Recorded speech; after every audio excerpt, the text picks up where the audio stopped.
Does your above ground pool look like this? And you want it to look like this?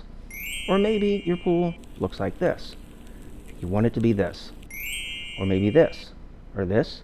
Or this. Or this. Or this. Or this. Or this. Or this. Okay, I get it. You have an above ground pool and it's green and you want to clear it up. Well, guess what? You are in luck, because today I'm going to show you how to clear up your above ground pool. And the pictures you just saw are pools that I've cleared up. So you have an above ground pool, right, about 15,000 gallons-ish or so. But get this, you're going to be able to clear it up for less than $40 in chemicals. Oh, now I have your attention, don't I? So put the kids to bed, call grandma, and T-minus 8 seconds, we're going to clear up your above ground pool. And for more information, please visit my website, Clean Pool and Spa, for even more great stuff. Ebooks to my video series on how to take care of and clear up pools. It fits every single budget. It goes into a lot of detail, gives you great information from chemicals and chemistry to the exact step-by-step process of clearing up your pool. All right, let's get to it. Here are the things that you're going to need. Maybe you're not going to need everything on the list, and that's okay, but obviously we're going to be going through a lot of chlorine and acid, so you want to make sure that you have that on hand. But go ahead, look over the list and see what you need. All right, next is our filters.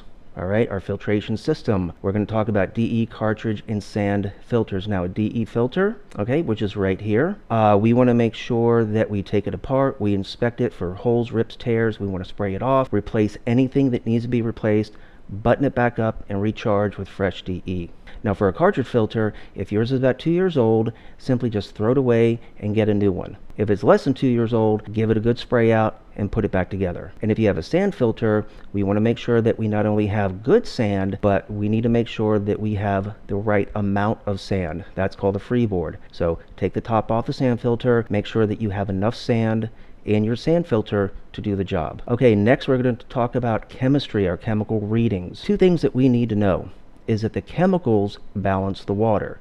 The filter clears the water. Chemicals don't clear the water, they balance the water. Chlorine kills the algae and the filter clears the water. So that's a very important step that we need to understand. And we also need to know that our chemical readings completely dictate how we attack this pool. Pools don't go green for the same reason. There's lots of variables. And the first one that we're going to look at today is our stabilizer, our CYA. If it's low, then we can add stabilizer. Liquid or granular is good, whatever you choose. Now, if it's high being say 90, 100, 110, 20, 30, 40, 50, we're going to need to do a partial drain and refill. This is where a submersible pump can come in handy. You drop the submersible pump on one side of the pool and you fill from the other side. This will keep the water level in check. Remember, above ground pools don't like to be drained. Next is our pH. We want to get our pH down to 7.0 to 7.2 using muriatic or dry acid. And after we're finished with that, we want to make sure that our water level is correct.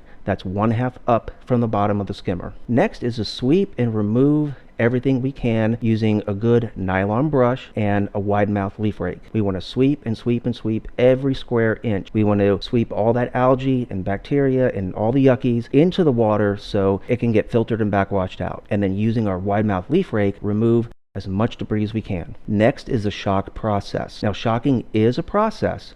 It's not a product. It's something that we do, not something we buy. And for this application, we're going to use 1.5 gallons of chlorine per 10,000 gallons. Our goal is 15 to 20 parts per million of free chlorine. What we're not going to do is to triple shock or quadruple shock or quintuple shock or anything else like that. We're dealing with a vinyl liner. Vinyl liners do not, and I repeat, do not want to be that high, have that free chlorine at 60, 70, 80 parts per million. They don't like it. We can damage our liners, we can bleach them out. So again, our goal is 15 to 20 parts per million free chlorine. And we want to sweep after adding our acid and chlorine. So we filter for about 8 to 10 hours, maybe 12 hours. We go back to the filter and we backwash or clean our filters once again. Remember, we will never clean dirty water with a dirty or non-working filter. Then we test the pH and the chlorine again. The pH may have risen, gone up to maybe 8.0, 8.2, no problem. We're going to add acid, drop that down to 7.0. We want to maintain a very low pH, 7.0 to 7.2. Now our chlorine is probably lowered. It might be 3, 4, 5 parts per million. Not a problem. We're going to grab our chlorine again.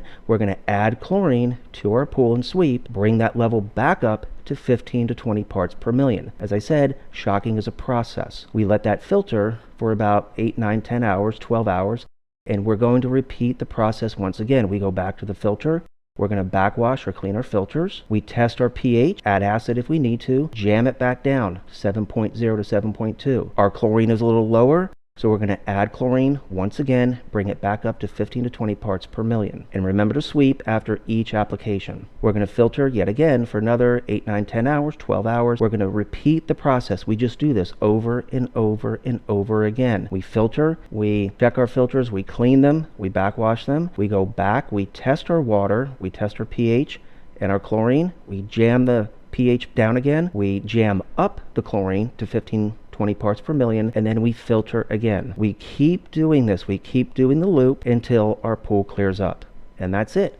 It's really that simple. And if you want even more information, please visit my website, Clean Pool and Spa. Lots of great stuff over there. Like I said, ebooks, video series for every budget. It tells you exactly what to do, how to do it, from chemicals to chemistry, and the exact step-by-step process of clearing up your pool.